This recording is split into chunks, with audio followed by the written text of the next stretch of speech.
Aku masih ingat, jelas pertama kali aku bertemu dengan Dion, seorang anak laki-laki dengan senyum lembut dan mata dalam yang seakan menutupi seluruh langit.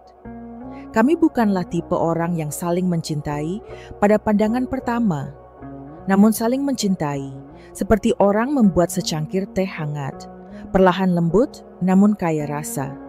Dari teman hingga sahabat, dari sesi belajar kelompok sederhana hingga sesi minum kopi larut malam untuk berbagi tentang kehidupan keluarga dan impian. Semuanya terjadi secara alami, seolah-olah alam semesta telah mengatur agar dua jiwa yang sama ini dapat bertemu satu sama lain.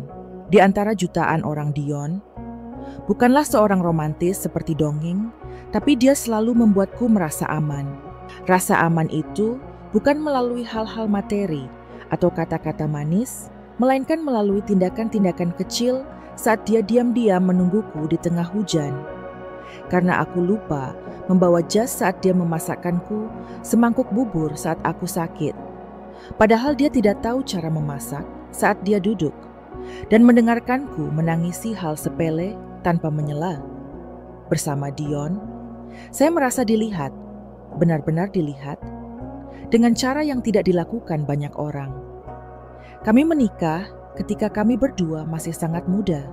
Banyak orang bilang, kita nekat bahwa usia 20 adalah masanya untuk terbang, bukan untuk terikat. Tapi dengan Dion, saya tidak merasa terikat, saya merasa bebas. Karena dalam cinta itu, aku tidak dikendalikan. Aku juga tidak harus memaksakan diriku untuk menjadi orang lain. Saya menjadi diri saya sendiri, berantakan, terkadang sensitif. Terkadang tidak masuk akal, namun selalu diterima. Di tahun-tahun pertama, pernikahan kami tidak punya banyak hal, kecuali kepercayaan dan beberapa rencana yang belum terselesaikan. Tapi kita punya satu sama lain.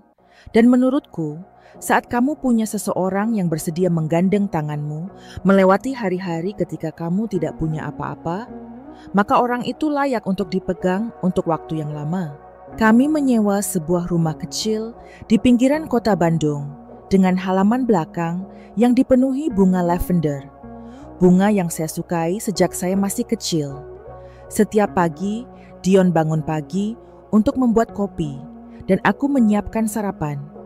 Hidup tampak begitu sederhana, tetapi hari-hari dipenuhi dengan dopamin, kepuasan kedekatan, dan perasaan bahwa Anda menjalani kehidupan yang patut dikenang.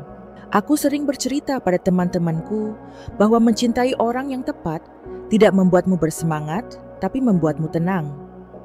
Bersama Dion, aku tak perlu lari dari dunia, karena dialah tempat persinggahanku setelah hari-hari yang melelahkan. Setiap kali aku pulang ke rumah dan mendengarnya bernyanyi lembut di dapur hatiku, terasa tenang, seperti ombak yang menerpa pantai. Dion juga seseorang yang bermimpi besar bersamaku. Kami ingin membuka sebuah kafe kecil di mana terdapat buku tanaman hijau dan musik lembut, tempat bagi orang-orang yang ingin singgah di tengah kota yang sibuk. Rencana itu tidak pernah lengkap karena hidup selalu punya cara untuk membawa Anda ke arah lain. Namun saat kami membicarakannya, aku melihat mata Dion berbinar-binar dan aku tahu bahwa selama aku memilikinya, aku akan selalu berani untuk memulai dari awal lagi.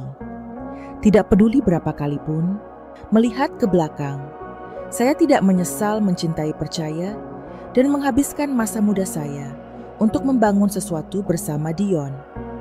Karena apapun yang terjadi nanti, hari-hari awal itu, hari-hari di mana aku dicintai sepenuhnya dan penuh harapan, tetap menjadi kenangan terindah yang pernah kumiliki.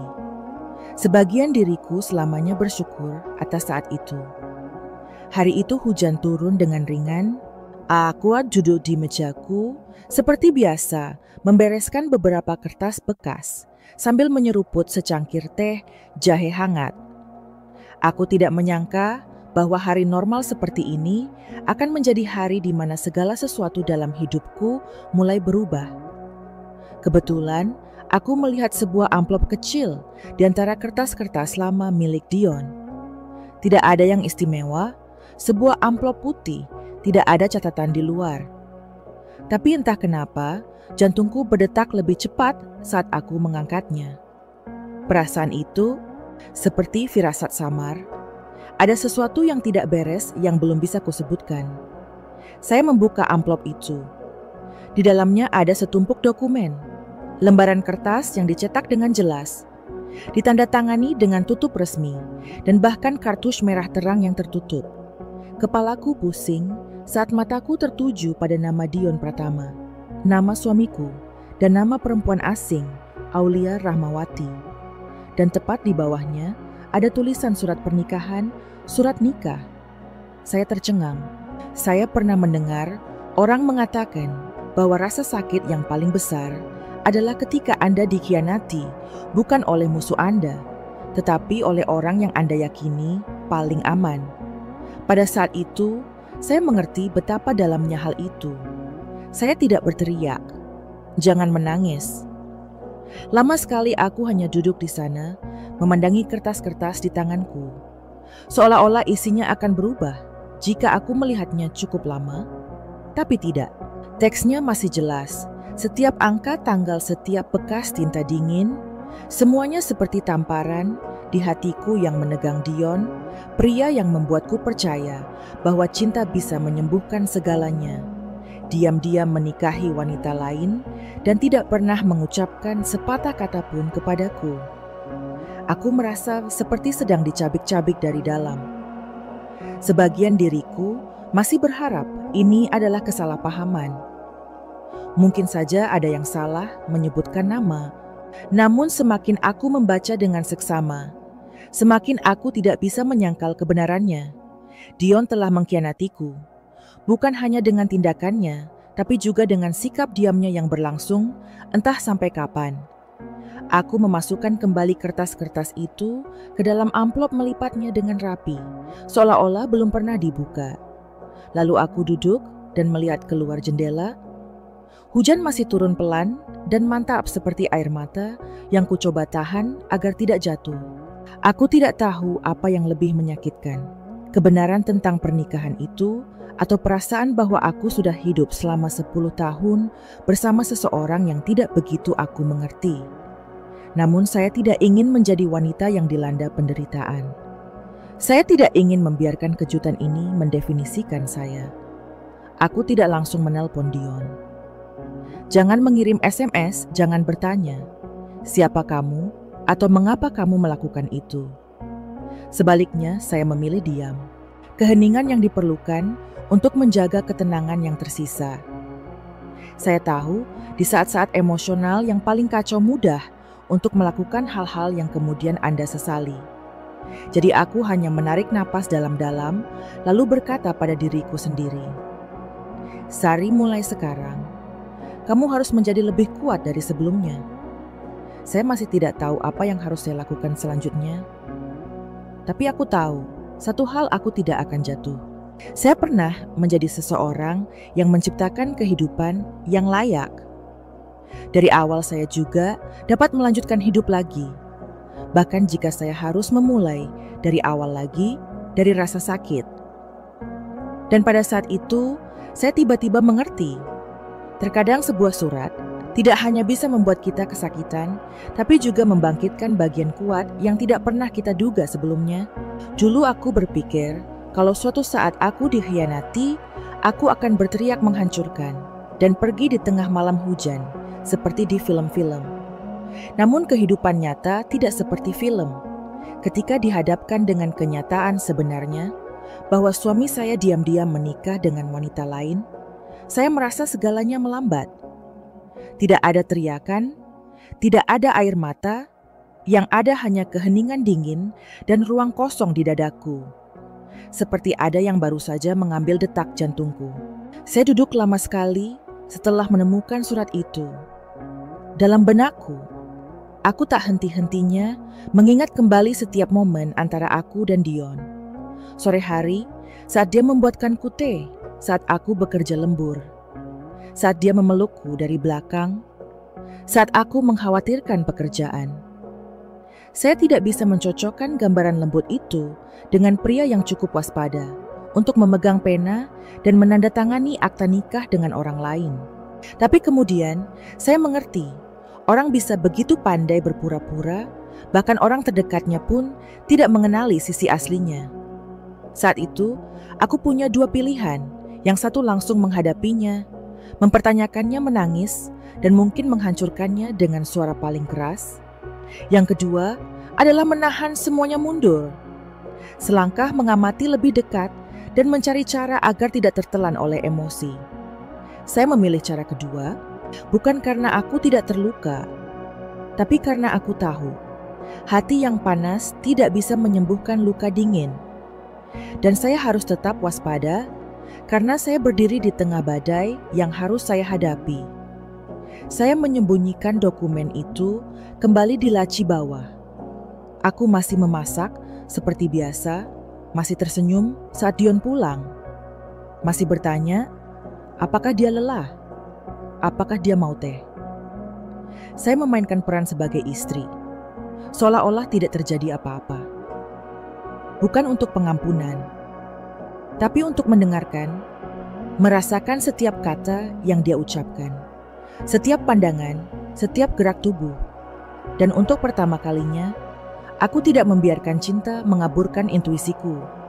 Aku mulai mencatat setiap detailnya, bukan untuk menuduh, tapi untuk menjaga diriku agar tidak tersesat. Setiap malam, aku menulis di buku catatan kecil, hal-hal yang membuatku ragu sakit hati, dan momen-momen di mana aku merasa ingin menyerah. Itu membantu saya untuk tidak hanyut dalam pusaran emosi. Homans Thorfoni saat harus tinggal on Edsus Emster memerlukan sepotong papan untuk membuat Anda tetap bertahan. Bagi saya, kata-katanya adalah papan itu.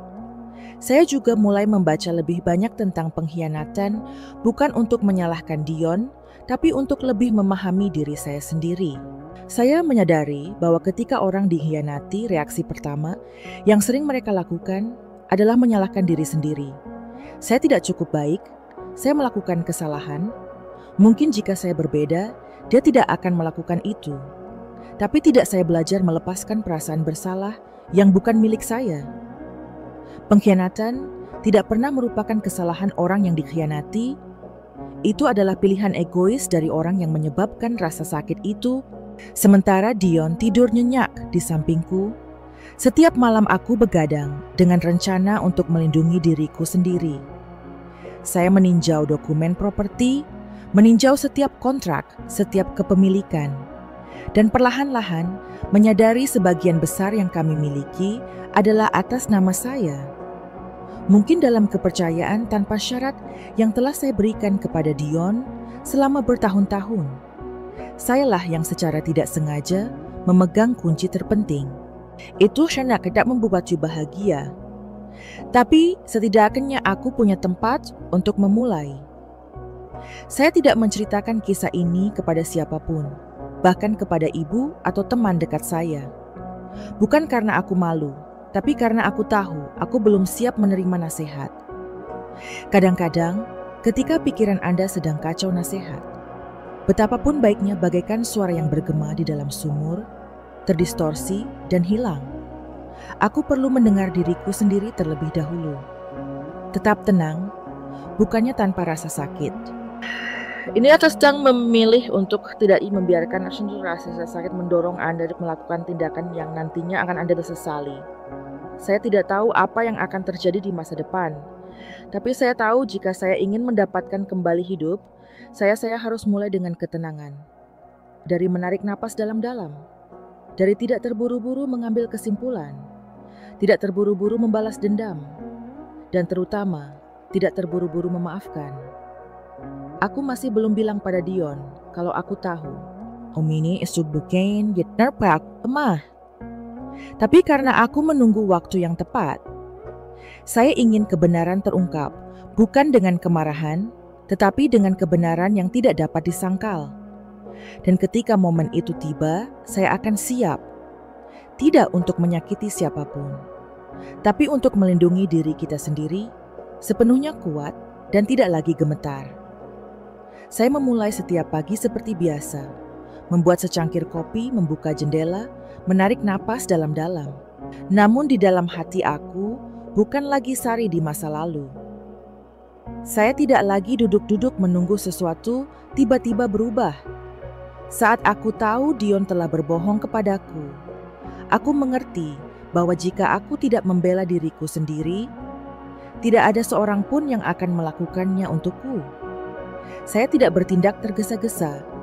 Saya menghabiskan beberapa hari hanya mengamati Dion, tetap berangkat kerja tepat waktu, tetap pulang malam, masih memelukku dari belakang.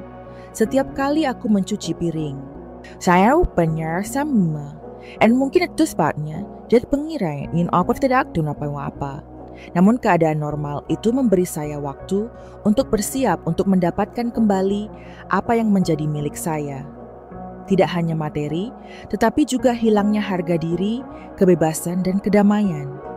Diam-diam aku mendapatkan kembali setiap kendali yang telah kuberikan pada Dion begitu lama tanpa kusadari. Hal pertama yang saya lakukan adalah meninjau semua dokumen yang berkaitan dengan properti bersama. Aku membuka laci lama, membalik-balik setiap file yang sebelumnya tidak terlalu kuperhatikan, karena aku percaya sepenuhnya padanya. Namun ternyata, dalam kepercayaan tersebut, saya cukup beruntung untuk tetap menjaga kewarasan saya.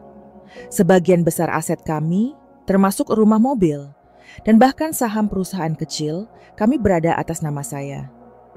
Saya tidak merasa senang saat itu, saya hanya merasa lega. Karena setidaknya saya punya tempat untuk memulai.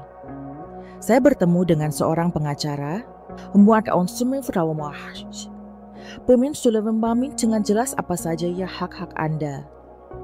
Saya tidak akan menjelaskan secara detail, hanya mengatakan bahwa saya ingin mereview dan menata ulang properti tersebut dengan rapi. Untungnya pengacara itu bungkam. Ia tidak banyak bertanya, hanya memberikan nasihat yang jelas dan praktis. Semakin banyak saya mendengarkan, semakin saya menyadari bahwa saya mempunyai lebih banyak hal di tangan saya daripada yang saya kira. Dan untuk pertama kalinya, setelah keterkejutan itu, Chimimeres bisa mengendalikan sesuatu meskipun itu bagian kecil. Saya juga mulai mentransfer beberapa aset ke akun saya sendiri. Tabungan dan investasi kecil, satu demi satu, saya kumpulkan dan atur ulang. Seolah-olah saya sedang membersihkan hidup saya dari dalam keluar. Setiap kali aku mengambil langkah seperti itu, aku merasa seperti melangkah keluar lagi dari bayang-bayang Dion. Saya bukan hanya selagi wanita yang komedalas pernikahan yang tampak bahagia, namun sebenarnya penuh kebohongan. Saya secara bertahap kembali menjadi diri saya sendiri, seorang wanita yang tahu apa yang dia inginkan dan pantas dihormati. Lalu saya mempekerjakan seorang teman lama, Raka, seorang detektif swasta yang pernah saya kenal saat mengerjakan proyek komunitas. Aku percaya padanya karena Raka adalah orang yang tertutup dan pandai mencari tahu tanpa menimbulkan kecurigaan. Saya memberinya beberapa informasi dasar, lalu membiarkan dia bertindak sendiri. Jangan terburu-buru, tidak ada tekanan. Aku hanya ingin memastikan perasaanku tidak salah. Hari-hari saya menunggu hasil penyelidikan, juga merupakan hari-hari saya melatih kesabaran. Saya belajar mengendalikan emosi daripada membiarkan emosi mengendalikan saya. Aku masih berangkat kerja, masih tertawa, dan ngobrol masih membuatkan teh untuk Dion. Setiap malam, layaknya istri yang penuh perhatian. Namun di dalam diriku, seorang wanita yang benar-benar berbeda, perlahan-lahan muncul, lebih kuat, lebih jelas, dan terutama, tidak lagi polos. Mengambil kembali kendali bukanlah pembalasan. Ini adalah penegasan pada diri saya sendiri. Saya bukan lagi orang yang tertinggal. Akulah yang mengendalikan hidupku. Dan meskipun perjalanan ke depan masih panjang, saya tahu satu hal yang pasti. Saya berada di jalur yang benar. Setiap langkah adalah pesan untuk diriku sendiri. Sari, kamu pantas mendapatkan yang lebih baik dari ini. Dan aku tidak akan pernah membiarkan siapapun mengendalikan kebahagiaanku lagi. Malam itu, Bandung lebih sepi dari biasanya. Angin sepoi-sepoi bertiup melalui rambutku dan langit berkilauan dengan cahaya keemasan. Saya memilih restoran kecil yang terletak di Gang Tua, tempat saya dan Dion biasa pergi pada ulang tahun pertama. Kami setelah pernikahan, kami biasa duduk di meja dekat jendela, memesan 2 mangkuk mie Yamin dan berbagi segelas es teler. Saat itu seluruh dunia di mataku hanya sebatas tatapan Dion. Saya tiba lebih dulu dan memesan meja dengan hati-hati. Lalu aku mengirim pesan padanya, "Mari kita bertemu di tempat lama. Aku ingin ngobrol sebentar." Dion setuju dengan sangat cepat. Mungkin dia mengira itu hanya makan malam biasa. Dan ya, saya ingin ini menjadi normal. Setidaknya sampai saya memutuskan untuk angkat bicara. Saya tidak memakai pakaian mewah. Saya juga tidak berusaha terlihat terlalu tidak biasa. Aku memilih kemeja putih dan celana berbahan lembut, lalu mengikat rambutku dengan rapi. Aku ingin Dion melihatku, apa adanya, bukan wanita yang sedang marah, bukan korbannya, tapi seseorang yang siap. Dia terlambat 10 menit. Seperti biasanya, masih senyum yang sama, masih sapaan akrab. "Maaf ya macet." Aku hanya mengangguk dan mempersilakannya duduk. Suasana di antara kami agak ragu-ragu, namun cukup nyaman untuk memesan seperti biasa. Dia memesan hidangan favoritnya, ayam bakar madu. Aku hanya memesan segelas air hangat. Sambil menunggu makanan, Dion mulai bercerita tentang pekerjaan. Ini adalah cerita lama yang sama tentang kontrak klien pesta yang tidak pernah saya undang. Aku mengangguk, namun pikiranku sibuk mengagumi raut wajah kecilnya. Kerutan di sudut matanya, tatapannya yang sedikit lelah, tangannya yang masih memakai cincin kawin yang selama ini kuanggap sebagai simbol paling sakral. Ironisnya, simbol itu kini hanya berupa cincin berlubang. Saat makanan sudah disajikan, aku membuka tasku dan mengeluarkan sebuah amplop berwarna coklat muda.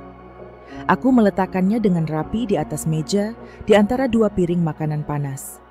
Dion mengerutkan keningnya. "Ini apa?" Saya tidak langsung menjawab. Aku hanya memandangnya dengan lembut namun tegas. "Kamu buka aja. Lalu kita ngobrol." Dia membuka amplop itu. Di dalamnya terdapat salinan akta nikahnya dengan Aulia, beberapa foto pernikahan yang diperbesar, dan print-out pesan mesra keduanya. Setiap lembar kertas adalah potongan iman, dan ku bawa semuanya ke sini. Bukan untuk menyakitimu, tapi untuk mengakhiri drama yang kau mainkan selama ini. Dion terdiam cukup lama. Aku mempersiapkan bibirnya bergerak, hendak mencentukkan sesuatu, tapi bisa ada kata yang keluar. Wajahnya berubah dari kebingungan menjadi panik, lalu menjadi kebingungan. Dan anehnya saya merasa sangat lega. Seolah-olah saya akhirnya melepaskan beban yang telah lama saya tanggung sendirian. "Jadi, kapan kamu tahu?" Dia bertanya, suaranya serak. "Tepatnya, mungkin udah lama, tapi aku baru siap hari ini." Dion menundukkan kepalanya. Dia tidak menyangkalnya. Dan itulah yang membuat saya menghormatinya, meski hanya sedikit. Lanjutku kali ini, tanpa gemetar, tanpa tercekik. "Aku kemari bukan untuk marah Dion. Aku juga tak ingin kamu menjelaskannya. Aku hanya ingin kamu tahu itu. Aku tahu segalanya, dan aku siap berangkat." Dion ingin memegang tanganku. Saya menarik diri. Tangan itu yang dulu membuatku merasa aman, kini hanya membawa jarak. Saya mengeluarkan selembar kertas lain. Permohonan cerai telah saya tanda tangani. Dion meneteskan air mata. Tapi aku tidak menumpahkan satu tetes pun. Itu bukan karena aku tidak sedih, tapi karena aku sudah cukup menangis malam-malam yang dihabiskan dengan diam di kamar mandi. Pagi hari tersenyum dan berpura-pura tidak terjadi apa-apa. Saat-saat aku harus berperan sebagai seorang istri yang mempercayai suaminya. Tidak lagi. Aku berdiri mengambil tasku dan memandangnya untuk terakhir kalinya. "Mungkin aku sudah lama kehilanganmu." Tapi hari ini, aku memilih untuk benar-benar pergi. Saya meninggalkan restoran, meninggalkan dia duduk di sana, tidak tersentuh di tengah meja. Di luar hujan mulai turun dengan ringan, seperti sore hari ketika saya menemukan kebenaran. Tapi kali ini, aku tidak merasa kedinginan. Saya merasa hangat. Karena pada akhirnya, saya membela diri saya sendiri. Dan itu adalah hal terindah yang bisa dilakukan seorang wanita. Bahkan setelah hatinya dikhianati. Keesokan paginya, setelah pertemuan di restoran kecil, hari itu saya terbangun dengan perasaan aneh. Tidak seberat setiap pagi lainnya. Tak ada lagi pandangan skeptis menatap pria yang tergeletak di sampingnya. Saya tidak lagi khawatir bahwa saya akan berantakan jika saya menceritakan semuanya. Saya merasa lebih ringan, bukan karena ini sudah berakhir, tapi karena saya telah memilih jalan saya.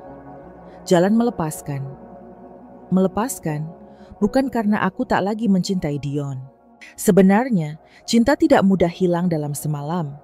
Tapi aku mengerti bahwa cinta bukanlah alasan untuk membiarkan orang lain menyakitimu berulang kali. Cinta sejati tidak akan datang dengan kebohongan. Dan jika cinta bukan lagi sesuatu yang dapat kuandalkan, maka aku tidak perlu mempertahankannya lagi. Aku membersihkan rumah seperti biasa. Tapi kali ini, aku menata ulang setiap barang dengan hati-hati. Bukan untuk masa depan kita bersama, tapi untuk mempersiapkan keberangkatanku. Saya mengemas barang-barang pribadi saya dan mengemasnya ke dalam 2 koper besar. Tak ada suara bising, tak ada tangis yang ada, hanya keheningan yang sangat jelas, seperti perpisahan yang lembut antara aku dan masa laluku. Saya juga menghabiskan sore hari bekerja dengan pengacara dokumen tentang pembagian aset, tentang kepemilikan usaha, tentang pencabutan nama Dion dari investasi umum. Semuanya ditangani dengan rapi dan legal. Mungkin jika sebelumnya saya akan merasa terlalu kedinginan, tapi sekarang aku tahu, aku tidak kejam. Aku hanya mengurus masa depanku, sesuatu yang sudah lama aku abaikan, karena sibuk mengejar mimpi bersama yang tak lagi nyata. Dion tidak menelepon, tidak ada SMS. Aku tahu, saya pikir jauh di lubuk hatinya. Dia memahami bahwa ini adalah hasil yang dia ciptakan sendiri. Meski aku berusaha menyangkalnya, aku yakin Dion masih punya hati nurani. Dan kali ini, tidak ada lagi yang bisa ditahan.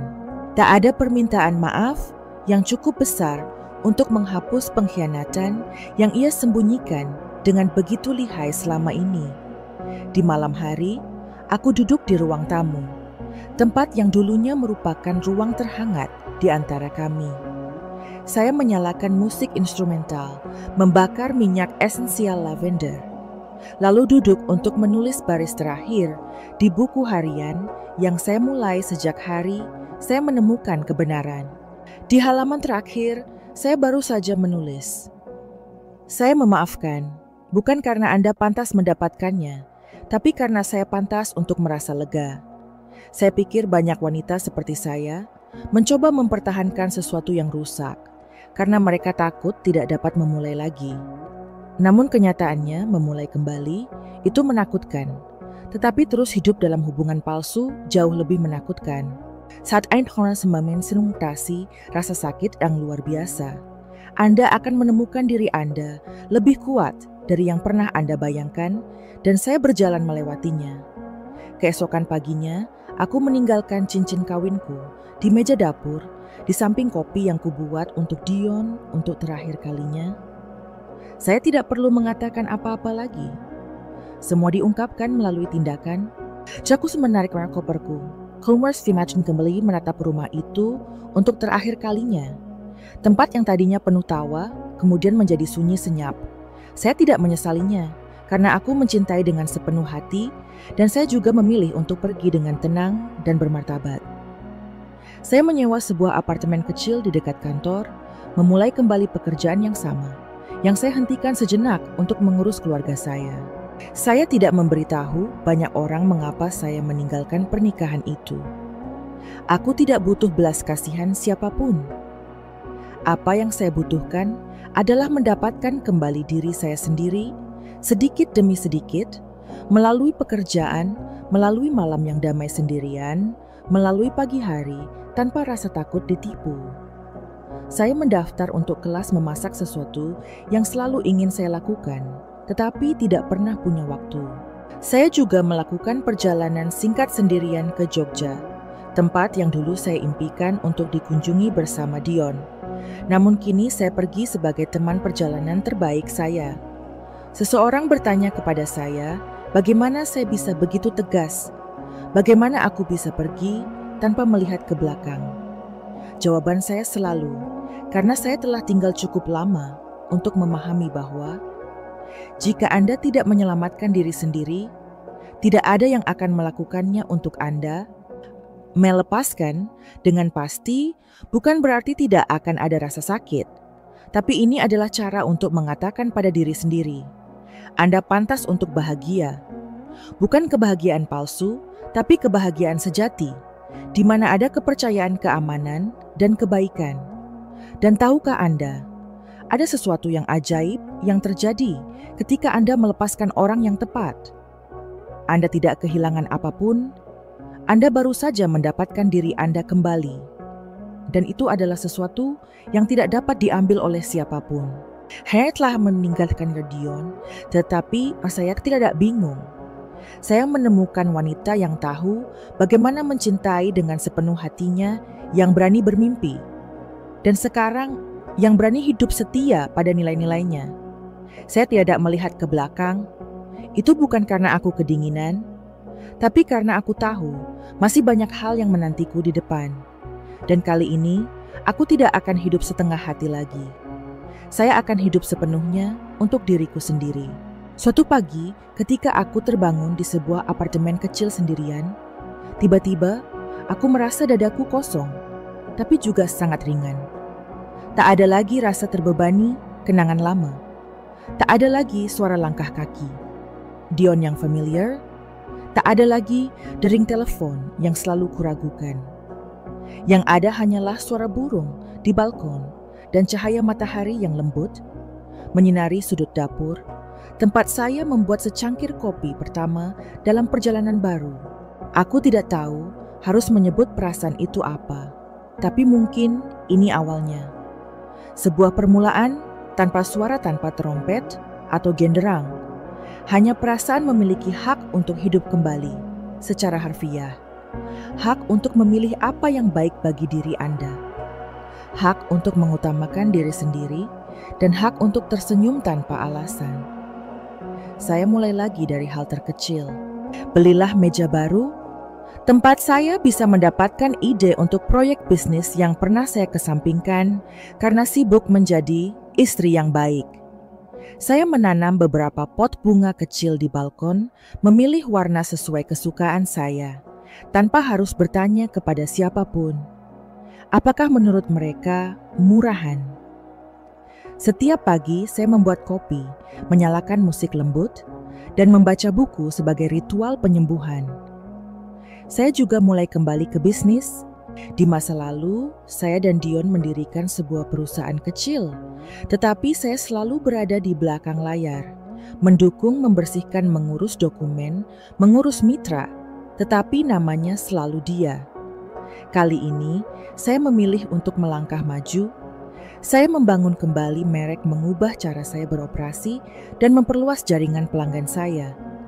Sedikit demi sedikit, saya buktikan pada diri sendiri, saya bisa.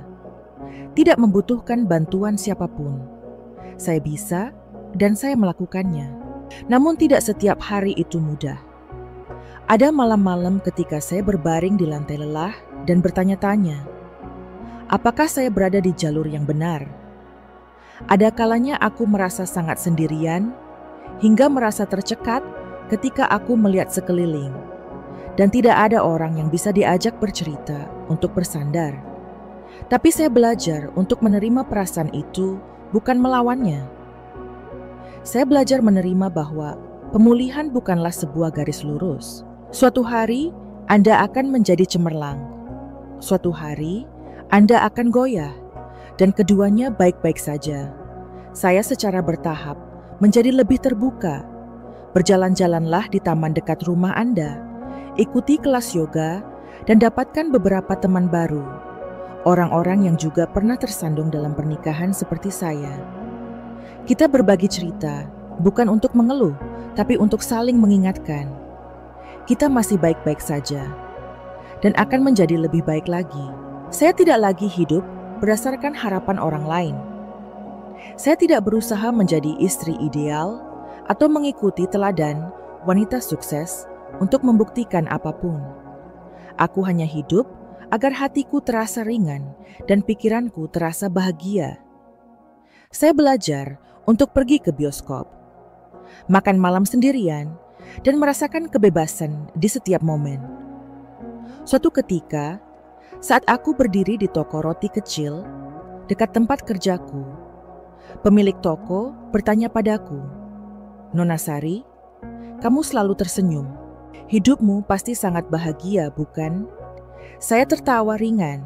Saya tidak langsung menjawab, namun di dalam hati saya tahu saya bahagia, bukan karena hidup tidak lagi sulit, tapi karena aku telah belajar bagaimana meredakan rasa sakit dan menghidupkan kembali bagian diriku yang pernah padam. Kelahiran kembali bukanlah tentang menjadi seseorang yang benar-benar baru. Bagi saya, ini adalah perjalanan kembali menjadi diri saya sendiri, versi yang pernah dikaburkan oleh ekspektasi pengorbanan dan rasa sakit hati. Ia mampu menarik napas dalam-dalam tanpa khawatir akan terjatuh. Adalah hidup tanpa harus menjaga topeng. Dan yang terpenting, ketahuilah bahwa Anda berhak mendapatkan kehidupan yang indah, bahkan jika Anda tersandung sekalipun. Saya masih dalam perjalanan itu, dan setiap hari saya belajar untuk lebih mencintai kehidupan ini. Bukan karena itu sempurna, tapi karena aku cukup kuat untuk move on, dan cukup lembut untuk memaafkan, untuk orang lain dan untuk diriku sendiri. Pernah ada yang bertanya padaku, "Sari, apakah kamu tidak marah? Apakah kamu tidak ingin balas dendam?" Dan aku hanya tersenyum, tidak terburu-buru menjawab. Karena jika Anda bertanya kepada saya pada hari pertama, saya mengetahui bahwa saya dikhianati. Saya mungkin akan menjawab iya, tanpa berpikir. Tapi setelah semua yang kulalui, aku paham satu hal: balas dendam termanis bukanlah menyakiti seseorang, tapi menjalani hidup yang lebih cemerlang dari rasa sakit itu sendiri. Tak kumungkiri ada saatnya aku ingin Dion merasakan perasaan dikhianati. Ingin dia kehilangan segalanya seperti aku telah hilang. Tapi kemudian aku sadar, jika aku terus menyimpan perasaan itu di dalam hati orang pertama, yang akan merasa lelah adalah aku. Dan bagi Anda, akankah ada perubahan jika saya menghabiskan seluruh energi saya untuk menyakiti yang sebaliknya? Tidak. Saya tidak perlu mengubah diri saya menjadi versi yang pahit untuk memenangkan hati seseorang yang tidak tahu bagaimana menghargai saya. Jadi saya memilih jalan yang berbeda. Aku membalas dendam bukan dengan kebencian, tapi dengan kedamaian dalam diriku, dengan membangun kembali hidupku sepenuhnya, dan dengan menjadikan saya menjadi wanita yang selalu saya impikan. Saya mulai menjaga diri saya dari hal terkecil, makan teratur tidur lebih awal, dan berolahraga setiap pagi, meski hanya berjalan kaki 15 menit keliling lingkungan. Aku belajar untuk mencintai tubuhku lagi. Tubuh yang pernah aku abaikan karena sibuk mengurus keluarga. Sekarang, setiap makanan yang saya masak untuk diri saya sendiri adalah tindakan cinta.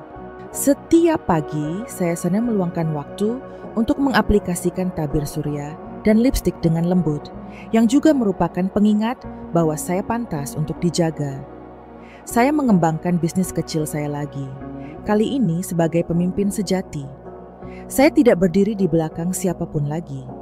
Saya tidak membiarkan siapapun memegang tangan saya dan menceritakan usaha saya kepada orang lain. Saya melakukannya, saya memimpin, dan saya menuai hasilnya untuk diri saya sendiri. Saya belajar lebih banyak mencoba dan gagal dan tumbuh dengan setiap keputusan. Suatu kali saya berdiri di tengah-tengah konferensi mempresentasikan rencana perluasan cabang kepada hampir 100 orang yang mendengarkan. Saya melihat kembali diri saya sendiri. Kuat percaya diri, tidak lagi goyah. Dan saya tahu saya bisa melakukannya. Hidupku tidak selalu berkilau. Masih ada saat-saat sepi. Masih ada saat-saat ketika saya mengingat kenangan lama dan merasa hati saya tenggelam. Tapi tidak seperti sebelumnya, aku tidak membiarkan diriku ditarik kembali ke dalam kegelapan lagi. Saya memiliki cukup cahaya di dalam diri saya untuk keluar dengan sendirinya. Itu adalah sesuatu yang tidak akan pernah bisa diambil oleh Dion. Dan kemudian suatu hari, seperti hari lainnya, telepon saya berdering. Itu Dion. Dia menelepon pada saat-saat lemah. Mungkin setelah pekerjaan tidak berjalan dengan baik, atau ketika wanita lain juga meninggalkannya. Saya mendengar dalam suaranya kelelahan, penyesalan, dan permintaan maaf yang terlambat. Sari, aku salah. Aku tahu ini sudah terlambat, tapi aku masih berharap punya kesempatan untuk memulai lagi. Saya tidak marah. Saya hanya berkata, terima kasih telah menelepon. Tapi saya tidak lagi berada di tempat yang sama, menunggu siapapun kembali. Dan saya mematikan komputer.